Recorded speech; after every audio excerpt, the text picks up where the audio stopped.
Welcome to the Kick Sugar Coach podcast. Join me each week as I interview experts who will share the science of sugar, sugar addiction, and different approaches to recovery. We hope to empower you with the information and inspiration, insights, and strategies you need to break up with sugar and fall in love with healthy whole foods so you can prevent and reverse chronic disease, lose weight, boost your mood and energy. Feel free to go to my website for details on my coaching programs and to access free resources, kicksugarcoach.com. Hello, everybody, and welcome to an interview today with Maria Emmerich, who is a nutritionist who specializes in the ketogenic diet and exercise physiology. She struggled with her own health and weight throughout childhood, which led her to become passionate about nutrition, and in particular, her expertise is in carnivore and keto meal plans. Her goal is to help transform people's lives and start living again. She specializes in brain neurotransmitters and how food can increase mental wellness. Her expertise has sent her around the world speaking about ketogenic diets, including she got to cook with Halle Berry and writes for Halle's website. You can find her at ketomaria.com. Welcome, Maria. Well, thank you. Yeah, Halle wrote my last book with me too, The Sugar-Free Kids. Did she? Yeah. I think that's the only book of yours I actually don't have. Oh, really? It's funny because a lot of people say, I don't even have kids, and that's my favorite book. Really? Why? Yeah. I don't know. I feel like I eat like a kid. Who doesn't want to eat, kid-like foods, right?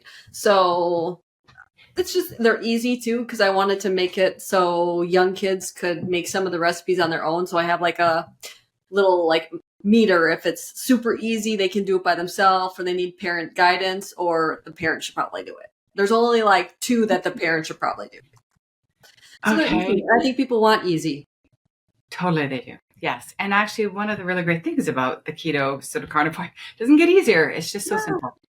Yeah, I think I can take constructive criticism very well. And when I wrote my first book, the bad reviews on Amazon were that they were too technical. But guess what? Then I had kids. And so I was like, oh yeah, I get it now. I get it. Those were harder. And so for the past, 15 years, it's been much easier. So one of the things I thought we could explore today is one of your books is called The Protein-Sparing Modified Fast Method. And it's very interesting. First of all, some of the complexities, it's full of amazing recipes, but there's all kinds of complexities about how to use this. And it's quite precise. At first I thought, well, how hard is that? You just kind of eat meat? But no, there's complexities to this. Do you want to tell us a bit about what is the protein-sparing modified diet? Well, we like to call it a tool. Just like you wouldn't water fast every day, you don't do a protein-sparing modified fast every day. But I have men and women that are stuck. They are like, I can't lose weight no matter what I do. It doesn't work anymore. I'm working out. I'm eating so little food and this and that. And those are the people that I'd like to attempt a protein-sparing modified fast. If you're 10 pounds away from your goal, it's probably not for you because you're going to be really hungry. But if you have a lot of fuel on your body, it works perfectly. And actually, some people say, I'm more satiated on that. Because when you add in fats to a lot of protein, then the desire, I don't know if it's hitting your dopamine receptors or what, but it's easier to overeat and go beyond fullness. But people say they're so satiated that they want to do it every day. But I suggest only maybe do it 3 days a week. Some people just do it one. We're doing a challenge right now, a weight loss challenge for September. And we have meal plans, and they can choose carnivore meal plans or keto meal plans. And then within both of them, we have a protein-sparing modified fast day once a week. So they can kind of learn about that. But it's where you lower calories a lot. So it's about 800 calories. And you lower carbs, you lower the fat really low, and enough to get your fat-soluble vitamins, your gallbladder's still going to work. But we kind of ramp up that protein. So whatever your protein goal is, we have a free macro calculator. If anybody wants to find out what their protein sparing macros would be, if they want to try it, it's just on my website if you want to do that. Totally free. But people have great success, like super success. And like, what's nice about it is, the holidays happen, they're coming up, and a lot of people put on 15 pounds. That's the average by the time they're over. And you could just add the protein sparing modified fast approach into your holidays and you might end up with a net zero, you didn't gain, right? So that can be very helpful during the holidays too. But I don't like water fasting because you are found to lose muscle mass, right? And so this is in place of a water fast. So instead of eating nothing that day, you're going to get enough protein so you don't lose muscle mass. Because especially as we age, like muscle mass is precious and it gets harder and harder to build. So you don't want to lose it. So that's what the whole idea behind that is. And so how much would you eat? Like, I don't even know exactly what 800 calories of meat would look like. What would it look like?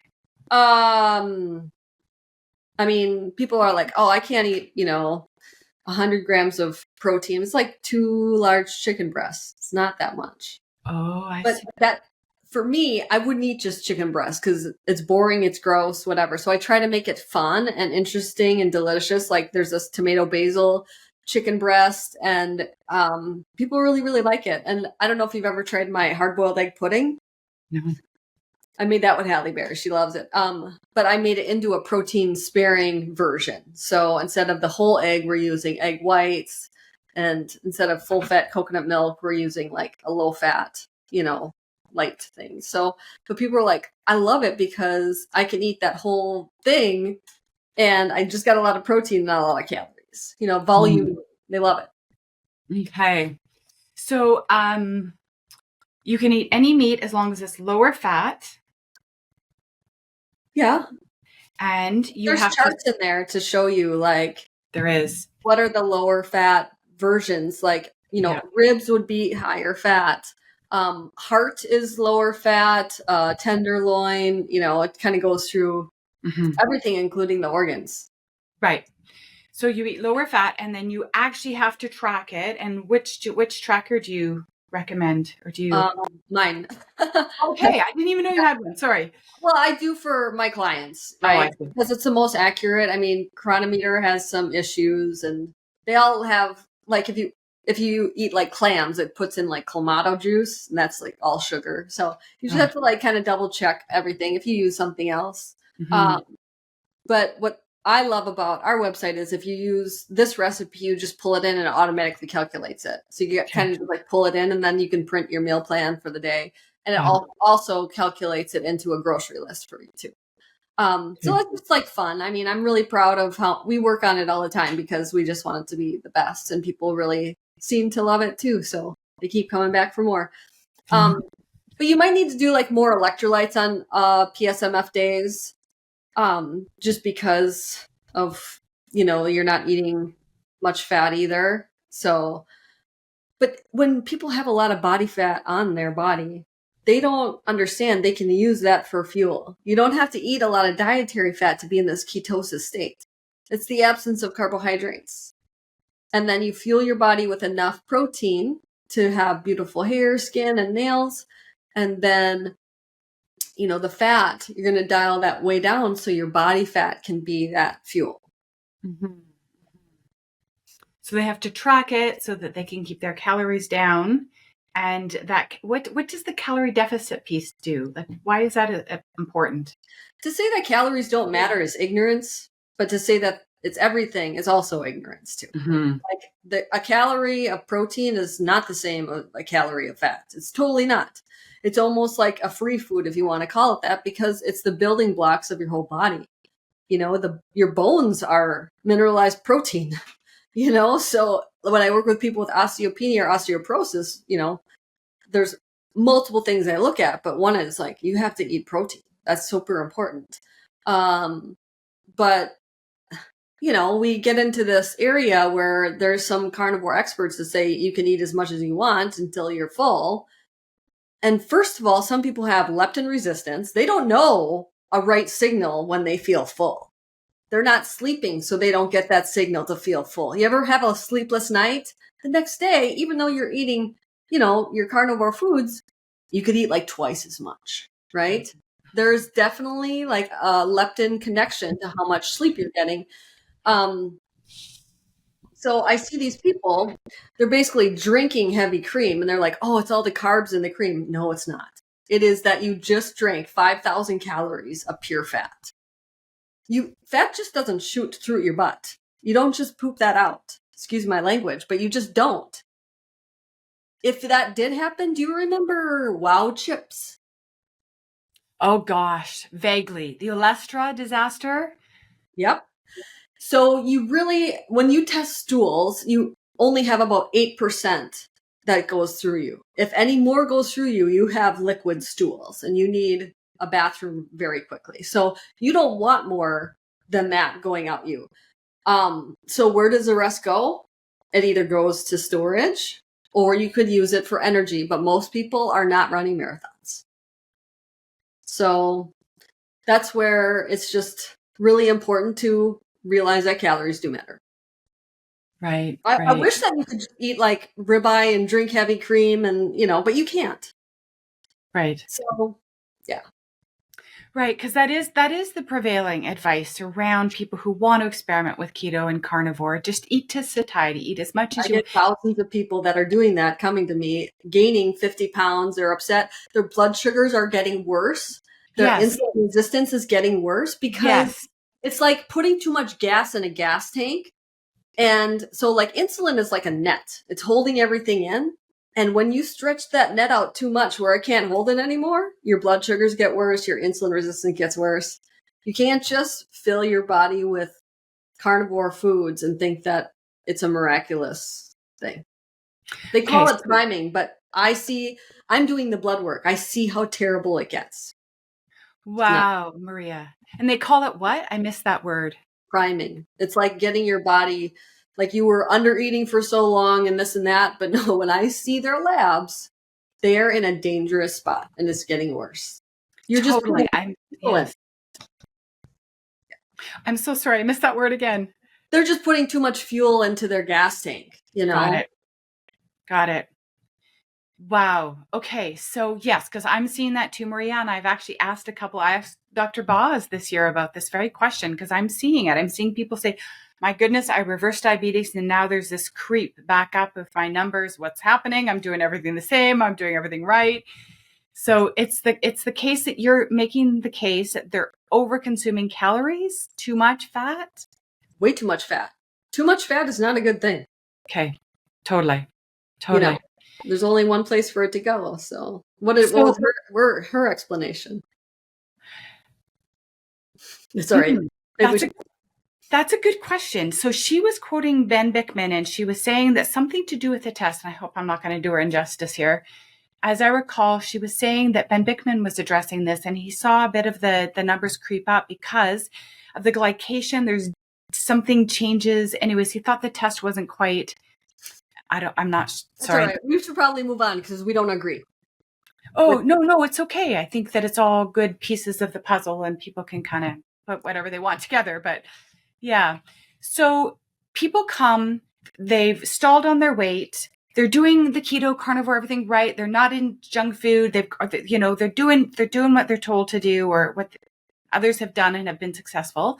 And you look at their blood work and what are you seeing in their blood work that tells you they're in trouble? Well, their A1C is creeping up. Well, A1C is a complicated one because it's kind of how long your blood cells live. So if it's like, 5.4, I'm not too concerned because it could be that their blood cell, we don't really know. If you are carnivore, do your blood cells live longer? So that's what I was talking about. That's what she was talking about. That exact thing right there. She's like that the A1C number might not be quite the same as your insulin resistance getting worse and your blood sugars getting higher either. That's totally different, so yeah, we'll just have to agree to disagree. Oh no, I'm not doing her justice is what's happening is my guess is that's what she was talking about. So what other things do you see in the blood labs that tell you? there's a problem? Well, it's usually people with like type 2 trying to get off medication, and they are going on more medication when they do it. And I say calories matter. Try these meal plans. First of all, they love the food way better because it's more interesting.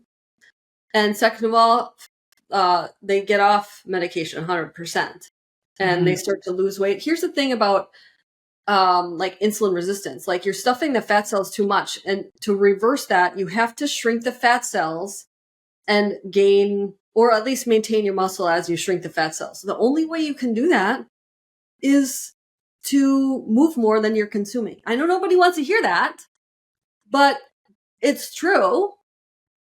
So we can't just, sit around with a ribeye with some butter on top of it. And sure, some of these people that are in that influencer space, they're like 25. They don't have a weight problem. They never did. I don't know. Yeah.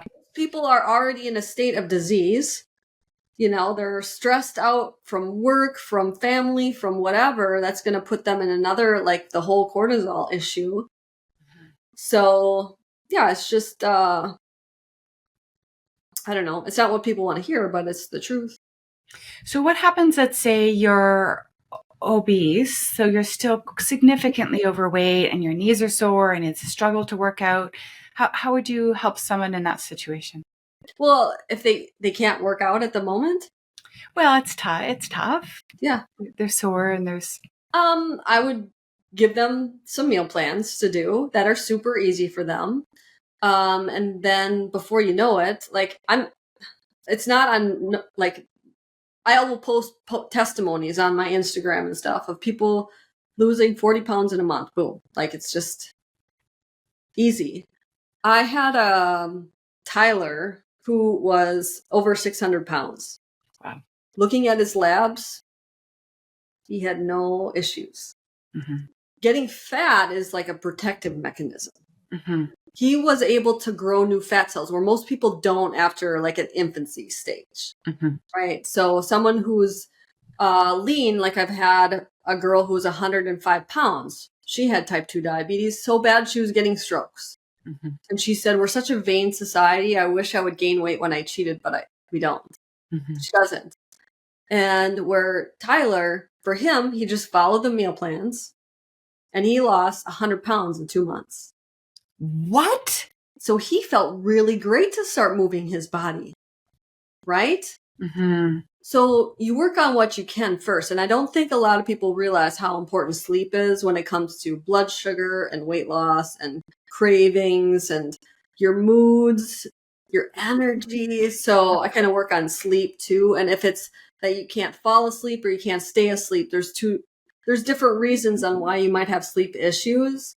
And especially women that are postmenopausal, and just helping address that with certain supplements. Because, you could eat all the, healthy carnivore food you want to, but menopause will happen.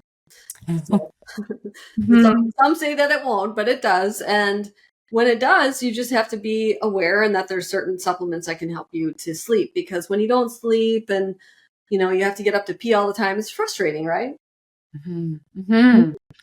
So tell us a bit more about that. I think that's a really common thing that I see in my own sort of world, that people talk about, oh, I'm doing this, but my sleep isn't as good when I go keto. And oh, well, because I go keto? Well, I've heard both. I've heard menopause has affected my sleep. I'm up between 2 and 4 or 1 and 3 or something like that. Or they'll say, when I go keto, it's like I'm a bit wired and I can't seem to sleep as well. Well, it could be a variety of things. This is why some people do like carb ups before bedtime. You don't need the carbs before bed, but you need water retention. And so being aware of that and how you can retain water other ways before bed. But if it's menopause, then it's definitely progesterone estrogen issue. And whether you'd want to do natural supplements or HRT, I kind of just lead them to the science and that it doesn't cause breast cancer and stuff. And I mean, UTIs and all that. I don't think women talk about it enough. Like these chronic UTIs, it's a low estrogen. You put some like vaginal estrogen on, they go away completely, 100%. So I think just knowledge is power. Interesting. So how can people determine? So you have a calculator about how much protein is good for your body. It determines off of your lean mass because we're different, right? I need more than somebody else and they need more than me. And so it's all individualized. Okay. And is that something we have to work with you to calculate, or is that something we can do on your website? Oh, that's for free. I mean, I do it for my clients, Mm-hmm. but if you want to do it on your own for free, it's just at ketomaria.com. There's a macro calculator somewhere, a link. Okay. Okay. Because, yeah, I think that there's probably a lot of people overdoing it. And it isn't just weight related. I'm one of those people that, I was overweight as a teenager. And then in my early 20s, I read the sugar blues. I started to reduce my consumption of sugar and processed junk food. And I took up running. And Yeah. I've never really had a weight issue since. Mhm. But I had the medical file like this, and all my other friends that were complaining about their weight, no issues. Like, I kept thinking there's something about the fact that you're able to gain weight. Like, Mhm. sure, you gain weight when you eat this. I get a migraine and UTIs and I don't know, whatever, like acne and depression. And I kept thinking there's something about protective. Like, I felt like, oh, they're probably taking those toxins and sticking them in fat cells or something that my Kind body of. can't do. Yeah, kind of. It Mm, is a protective mechanism, so they're going to live longer during a famine too, yeah, right? So it is a protective mechanism. right. But at the same time, they still might have sore knees and stuff carrying all that weight and things like that. Mm-hmm. But Mm-hmm. most people can't grow new fat cells. So the ones that they have get stuffed full. And when they get stuffed full, even like the girl that's 105 pounds, when they're stuffed full, you need to shrink that if you want to not have another stroke or, not have type 2 diabetes and that type of stuff. Some people, they ignore it for so long, they blow out their beta cells and basically become type 1 and type 2. Oh, Yeah. and how do they blow them out? They blow them out by overstuffing fat cells? What's that connection? For so long, your insulin receptors just aren't going to work anymore. And Got so, it. yeah. Got it. Got it. Okay. So, I know it's that everything people don't want to hear, but like, first of all, I have really delicious ways to make, and I'm not saying like you have to eat 800 calories forever or like all week. I actually, if you do 3 protein sparing days a week, I want you to do 1 overfeeding day, which is not a Pizza Hut day, but it's like ribs and chicken wings and, it's higher fat that way to kind of like just mess with your metabolism. Cause over time, if you're doing, these extended fasts and water fasts, like your basal metabolic rate will go down. mhm, Right. And most people are like, Maria, I lost my hair. I lost my menstrual cycle doing that. mhm. So that's why I like to mess with it. But also, it's delicious. People are loving the challenge that I have going on right now because the meal plans are yummy. And I do see a lot of veggies. There's almost always some veggies in your meal plans. Can people eat as many veggies as they want, or is that No, something? No. Say more the about that. only vegetables I have in my meal plans don't have oxalates. No, it's low oxalate. You can eat as many low oxalate vegetables as you want. No, I wouldn't say Okay. that either. Okay. Say more. Well, I don't know. I think that if you follow the meal plans, there's a certain amount in there. You know what I'm saying? But Yeah. there's not going to be spinach. There's not going to be kale. There's not going to be broccoli or Brussels sprouts or cauliflower, like this cauliflower rice and all that. No, it's none of that. It's more like mushrooms, iceberg lettuce, onions and garlic for flavor, a small amount. But there's like a certain, like, there's like 4, no, there's 6 of them that I allow with my clients. So sticking to those, and no, I wouldn't say just like eat all the onions because those are anything underneath the ground is a starch, and starchier things are going to have higher carbs. And what about if someone who's a normal weight but is sort of like, if they're not concerned about the weight, weight is not the issue. Is there any concerns with them having large salads with meals or something like that? Well, again, I would just stay away from the oxalate ones. Like, if you do a salad, stick with like romaine or iceberg. Don't do like raw spinach or kale or things like that. Mm-hmm. Um, if your digestion is fine and stuff, I mean, but you have to make sure you get your protein in. Mhm. So on that salad, I want to see whether it be hard-boiled eggs or chicken or a hamburger patty or, something on like a lot of protein, at least like 30 grams on there, because Mhm. that's going to do a lot for your body more than just eating, especially if you're just doing that salad plain, where you don't have any protein. That's just a bunch of carbohydrates. You want fat and protein to help like keep your body in check. Mhm. Mhm. Mhm. So as people come to you, how often do you see people say, "Oh, I'm struggling because I have cravings or sugar cravings or that sort of carb addiction piece play into you?" And what do you do? What do you do when that happens? Well, there's different types of people. I had someone in London who was on Ozempic, the GLP-1, and she still binge ate. She's like, I'm not even hungry. That Wow.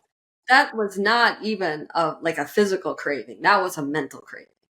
Mhm. So that is going to go way deeper than someone who is. I've had people who just eat frosting. That's how addicted to sugar they are. They just want to eat the frosting.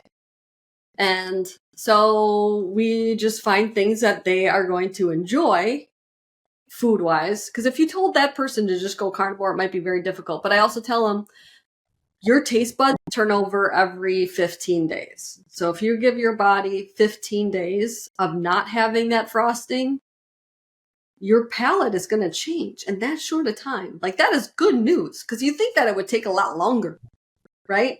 But if you give yourself 15 days, I think it's really 14, but just we'll do 15 just because. Because I was that sugar fiend. That's what I lived off of. And now it doesn't even look like food to me, right? I did the same thing with alcohol and coffee, and it's just, yeah, can't even go there anymore. Mhm. Mhm. What percentage of people would you say struggle with this sugar addiction issue? That admit it, I would say like 90% of people in the world do. I mean, Really? I took my kids to the state fair. You don't think that those people are addicted to, like, but they're not going to say that they are. And this is the same reason why you won't see food addiction in the dictionary, because the same people writing it are addicted, even though they won't say that, Mhm. because it's normalized. It's Mhm. totally normalized. I have teenage boys that are in sports that we homeschool, but when they go to like sports, everything the kids are eating is sugar. Mhm. And they're very interested in what my kids have. So, Mhm. like, even, if it's gummy bears, okay, make my gummy bears. You can have as many of those as you want. Don't even start with a macro count for them. Just get them off the sugar at that point. And I think that's where the idea of priming comes in, just to get off the sugar. But I also know people are so sick and they want to see results and they want to get off medication and feel better. So just drink heavy cream is just not a good idea. Right, right, right, right. Yeah, I have a daughter who tried this and followed the steak and butter advice, and oof, not, acne, felt tired, felt awful, like her periods were like it just wasn't. And she kept saying, "But it's working for everybody else."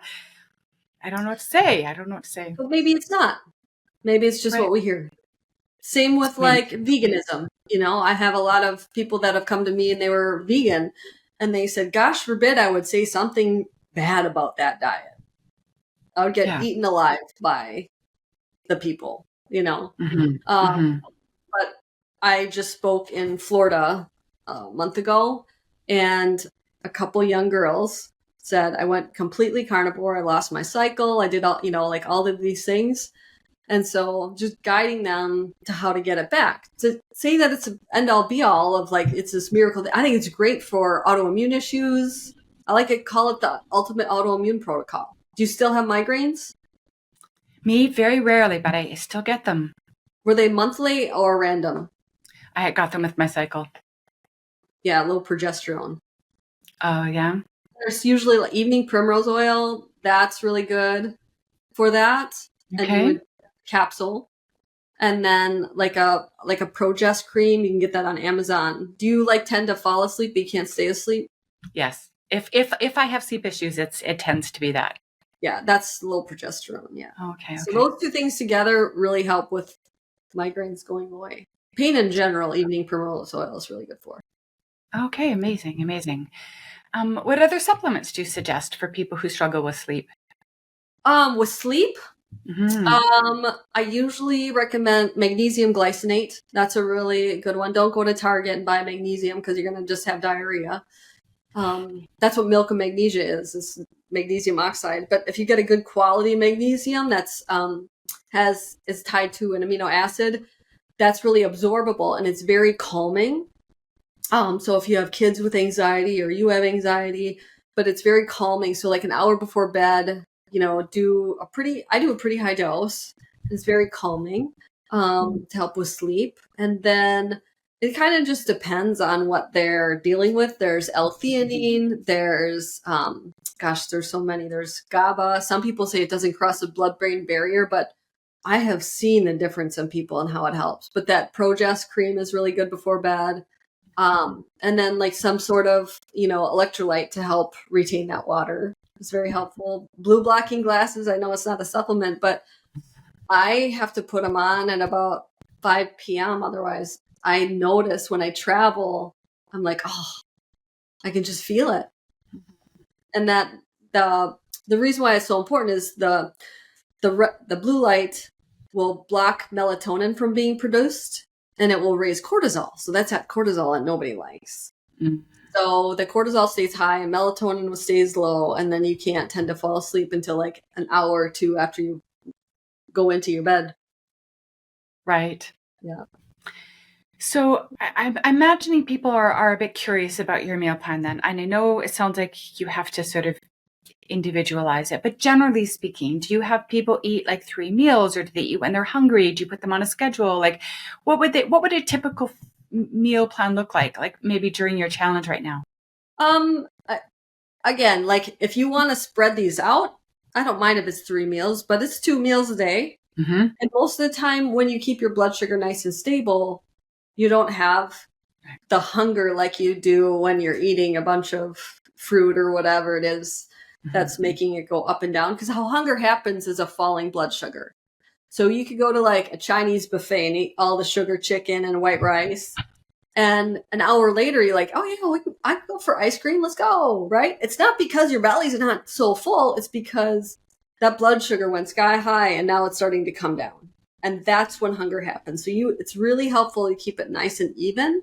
You'll see a lot of benefits that way. So that's, I forgot what you're saying. Oh my God. And again, like I work with them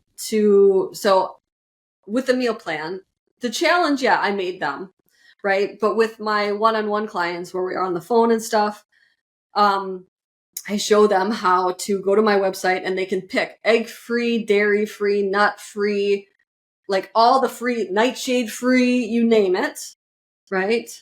Pescatarian, vegetarian, whatever filter you want. And it's going to filter thousands of recipes and only give you that are good for you. And then within that, you can click how much grams of fat you want, how many grams of protein you want, and it will filter those too. It'll filter cooking time and all of that. So it's really like, and again, I have like millions of recipes. So it filters everything and then they can just drag ones that they like into their meal planner. And then I'll look at it and be like, well, I would switch X and Y.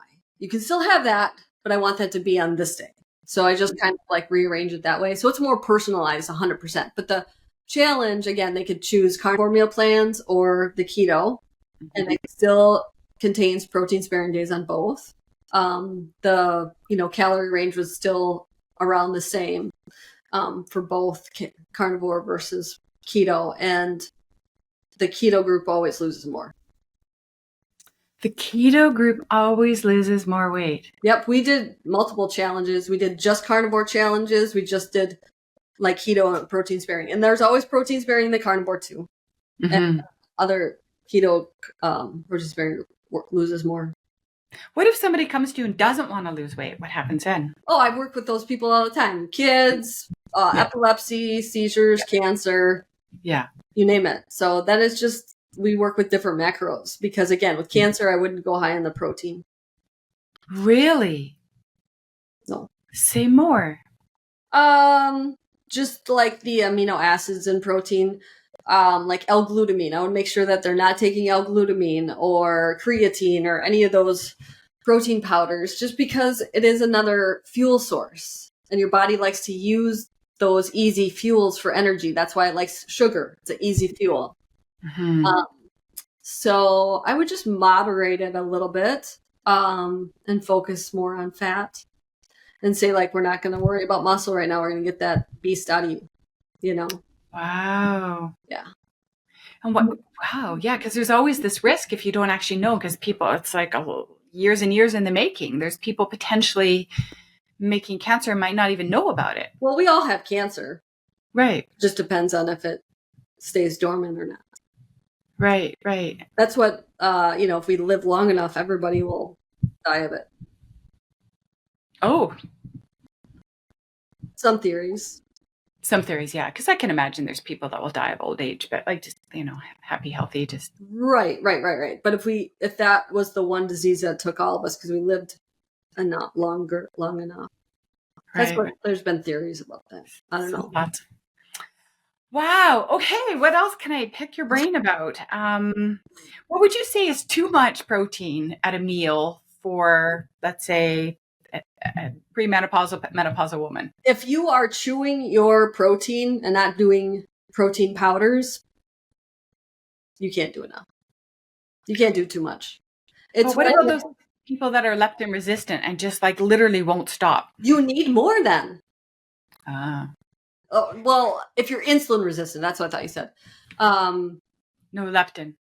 Well, protein is very satiating too, so it's hard to overeat. But I haven't had anybody go over the amount of protein if they're not doing protein powders. That's where people easily do too much. Okay. Because I do know of people who will eat, 10, 12 ounces at a meal. Does that sound like too much to you? 12 ounces of what? It could be beef, it could be chicken, it could be some sort of meat. Well, because I'll do like a pound of ground beef. I don't think that's too much. Oh, at a meal? Yeah. You can do 16 ounces at a meal. Mm-hmm. My kid do too, if they want to. Really? I am very active. I lift weights, I run, I walk, you name it. I don't really sit down. We live on the beach and I don't even have a beach chair because mom's never going to sit at the beach. My kids know that. Yeah. But too much protein. Some people think like, oh, I need to limit protein if I have, type 2 diabetes. No, actually you need more because it's not getting to the cells like it needs to. What about if you have kidney issues? So if you are stage 5, maybe. But I've worked with people all the way to stage 1, 2, 3, 4. They actually do better with a good amount of protein because it's like doing bicep curls. That protein is going to make your kidneys work and be stronger. So the idea of protein's hard on the kidneys, no, it's sugar. It's the processed foods that are hard on the kidneys. Mm-hmm. My grandpa didn't. My grandpa died of type 2 diabetes. He's like, Maria, I love my popcorn. I love my beer. I'm not going to eat your way. I understand that. He was awesome. We would play guitar together. And he died basically of kidney failure. And it wasn't because he ate too much protein. Because Right. he ate too much popcorn and sugar and candy. Yeah. He always had candy. Right. Totally. Amazing. Is there anything else you would like to share that you want our audience to understand about the harms of ultra-processed foods and the hope that we have to restore our metabolic health through keto and carnivore? Well, if you think like, oh, I can't do it, I didn't think I could do it either. And it just, like I said, give yourself 15 days and you will get better. Things will get better. You'll want to move more. You'll be happier. I asked my dear friend, who she's now like the healthiest carnivore I know, but she was a raw vegan when I met her. And I said, are your moods, because she's such a happy person. I said, were your moods different when you were raw vegan? And she goes, I didn't want to get out of bed. Oh, wow. Yeah. And so even just like mental health, when I hear about that getting better, that's super powerful. And food is pleasure. I get that. That's why I make gummy bears. That's why it was my birthday yesterday, that's why I make stuff that I love. The flourless chocolate torte. I've made that around the world, even in Russia. You can find all the ingredients. Okay. So, just think positive. And there's two types of people. Well, there's more, but there's the first person that's like, oh, Maria said I can't have any bread. I can't have any pizza. Right? But then there's the type of person that's like, oh, Maria said I could have chicken wings and all these things I thought were bad. She said I could have a big steak every day if I wanted to, right? And they start thinking positive, like, hey, Maria has a recipe for that. Let's do it. Let's make gummy bears, right? And though I can tell who's going to be successful. The positive person, right? But like, I was 16 and diagnosed with all of these issues, and I was told I couldn't have my own children. And instead of being like super depressed about it, I was like, oh, I'm going to adopt children and change the lives of kids, right? Wow. But that's how you have to think about that. We're all going to have really crappy things happen. We all are. It depends on how you let it affect you, right? So the mind is a powerful thing, whether you let yourself feel left out or be like, hey, I'm going to a barbecue and I'm going to bring deviled eggs or, Maria's cake recipes or whatever you want. But that's why I don't feel left out. And food is pleasurable to all of us here too. I even have a Pop-Tart recipe. What? Yeah, in the Sugar-Free Foods book. Yeah. It sounds disgusting, but tell me about it. Oh, no, it's just, think about those Pop-Tarts. They sit on the shelf for years and they never go bad. Mine will go bad in, 5 days in the fridge, right? So that one is the harder one. I told you there's only a few recipes that are like parent assisted. That one is a harder one, but you ever watch Gilmore Girls? My daughter did, so I've caught the odd bit of it, yes. So my boys and I would love to watch Gilmore Girls, and they were just little. And they're like, Mom, what's a Pop-Tart? Because Lorelai Gilmore loves a Pop-Tart. And I was like, let me show you, So if they're ever like, what's that? I was like, let me show you. Let's go, right?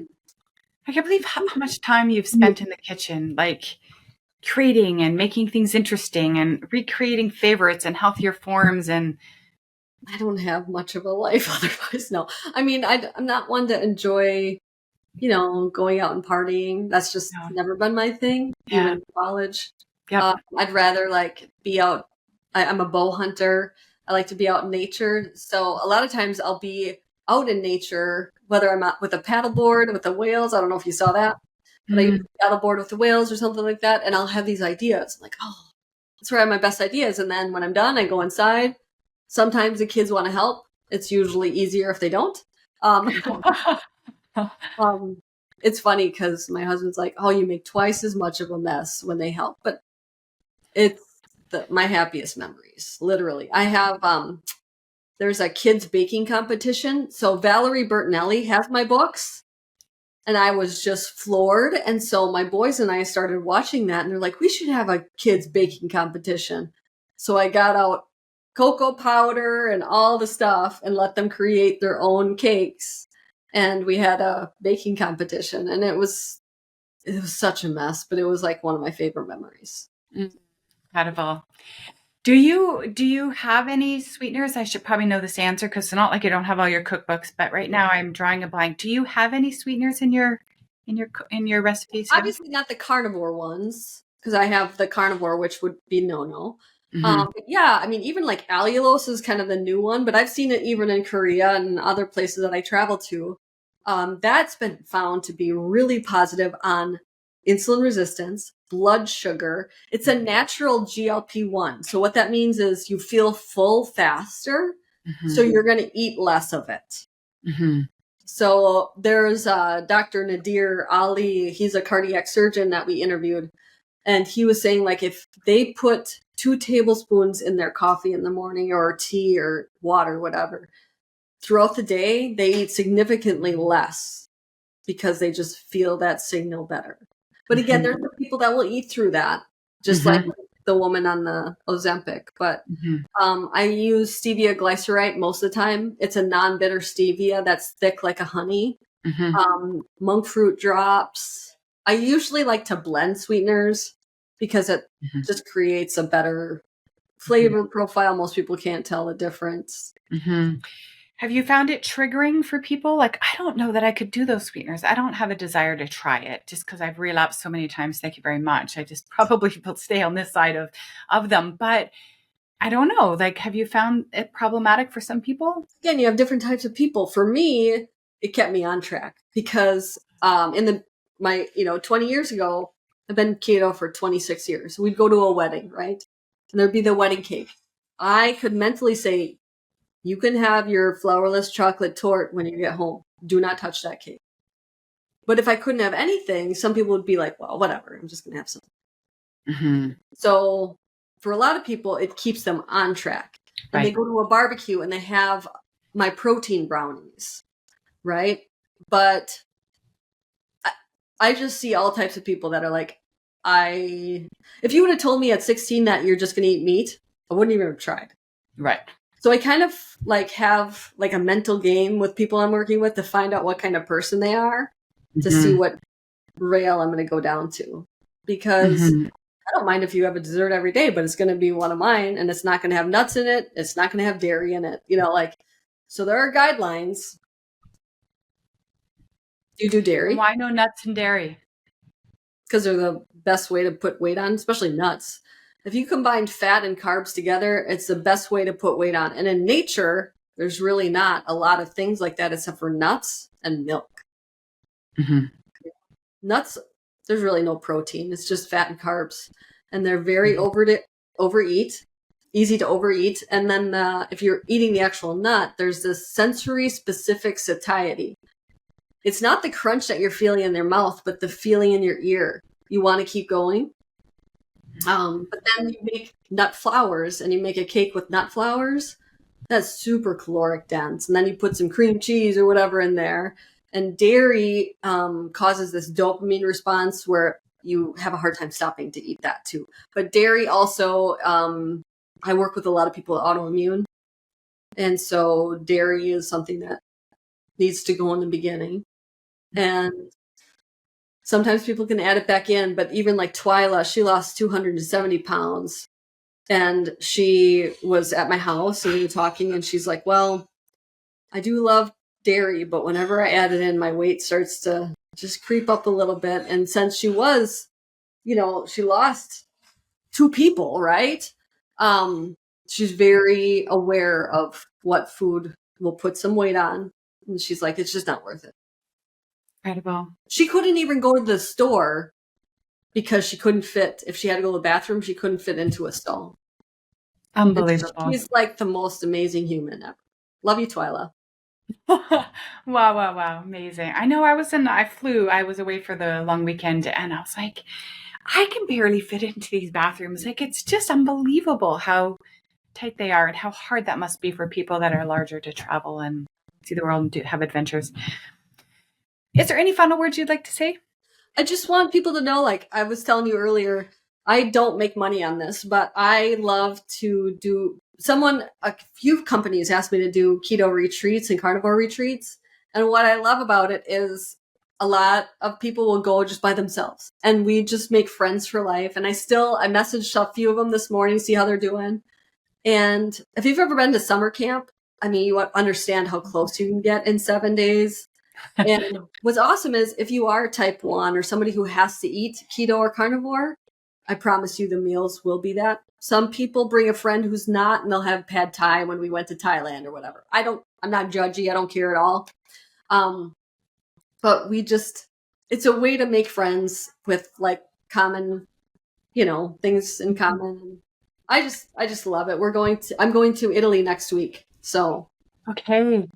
Tell us about some retreats coming up. So this is going to air in October because I think there's people that'd be very interested in that option. So tell us a bit more about those retreats. I don't know what time the cutoff is, but I'm going to Costa Rica with a fabulous group of people in January. Mm-hmm. And our hotel has hot springs at it and stuff. So we have They plan all the adventures too. This company is pretty awesome. And then Vietnam in March. People don't realize how beautiful Vietnam is, and it's the most affordable place. Like, you could have a lobster dinner with wine if you want to drink wine. I don't, but and it will be like $5.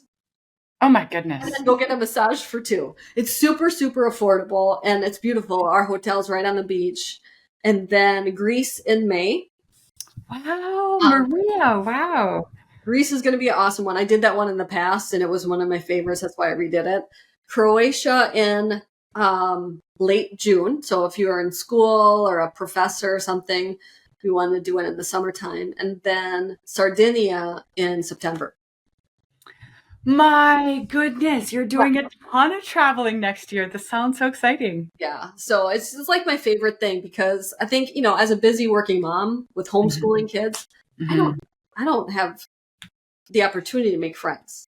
And so when I go on these trips, I just like throw my arms up. And what's awesome is somebody picks you up from the airport. You don't have to do anything. It's all planned for you, which I didn't think I would like that, but I love it because it's just like, woo. And if you don't want to go to dinner with all of us one night, we don't care. You can go do whatever you want. Nobody feels offended. Some of us got tickets to go to an elephant sanctuary, and some wanted to relax at the pool. And it's just, I don't know. It's just so awesome. Oh my gosh, it really does sound awesome. Is it the same company that's offering these different? I work with 3 different ones. And the one that I'm going to Italy with next week, it's just like this one woman who's from Italy, and she lives in California, and her friend said, Juliana, I want to go to Italy, but your style. And she puts that one is VIP. Like, that one's like 5-star everything. When we were in Croatia last time, our farewell dinner, they made a keto cake, and I'm like, I don't know what's in that. And they brought me the recipe, and I was like, oh, I would eat all of that. I was so impressed, right? So, but I had burrata for dinner or dessert instead. No, I don't even know what it is. What is it? Do you eat dairy? Very limited, typically goat, and very rarely. So in Europe, I feel like dairy affects me differently too. I think the pasteurization over here is really high. But over there, so burrata is like mozzarella cheese on the outside with like cream on the inside, a creamy, like, it's just delicious. Oh, it's delicious. I was like, can I have that for dessert? And they're like, absolutely. So. Wow. Okay, so if we want to know more about these retreats, we can go to ketomaria.com and they'll be there? Yep. Okay. I hope you do. Oh my God. It sounds so interesting. So exciting. Okay. And then I teach you everything you want to know too. So if you have questions, personal questions, it's like a conference on steroids, It's like a conference on steroids. That sounds incredible. And how many people typically go? Like 15, 16. We keep it pretty small. Oh my goodness. If you have too big of a group, you can't even get a dinner table together. It gets to be a lot. But then we can have one boat, and we all go snorkeling together on a boat, and it's fun. Yeah. Oh my God, that sounds so fun. Okay, awesome. Thanks everybody. Thank you, Maria, for your time. I keep asking you, is there any final words? I'm not going to do it again because we could talk all day, but thank you for your time, for all the work that you do. And thanks everyone for tuning in today. Bye, everybody.